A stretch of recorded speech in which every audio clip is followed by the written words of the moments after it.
Радіо Лада. Радіо Лада.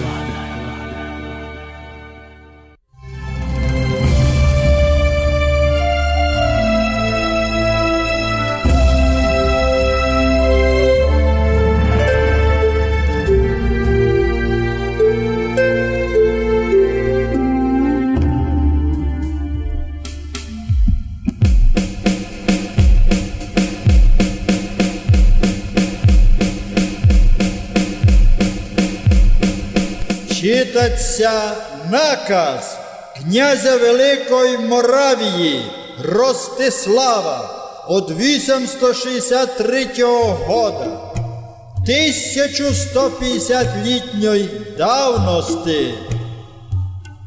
Я, князь Великої Моравії Ростислав, для укріплення духа русинського народа і великоморавського, для очищення світа від скверни і нечисти, даю наказ усім беровам варишів і окресів Великої Моравії і Карпатської Руси, в тому числі і князю Ужгородському Лаборцю, проводників, присланих на моє прошення великим імператором Михайлом і патріархом Фотієм, а есе святих братів Мефодія і Кирила, прийняти з почестями і з предоставленням їх условій для проведення праведної місії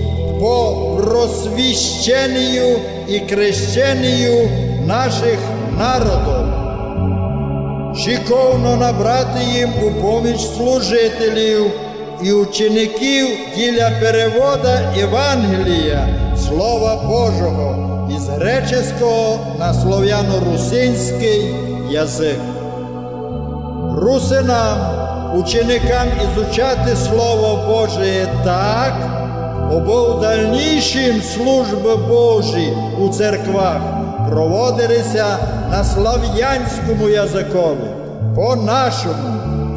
Так тому і бити.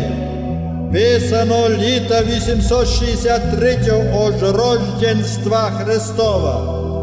Князь Великої Моравії і окресностей Ростислав. А з цим согласуються князь Балатонський Коцер, князь Ужгородський Лаборець, князь Боржавський Микула і прочі наші князі. Завірено сургучною печаттю і підписом з оттиском перстеня. Так тому і бити.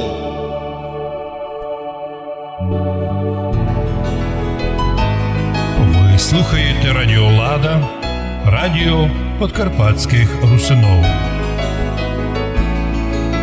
А також відкрийте сайт «Русинська мережева бібліотека», де маємо множество русинських книжок, і сайт Інститут історії і філології русинського язика.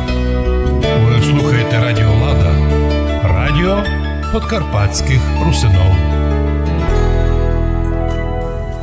Слухайте Радіо Лада.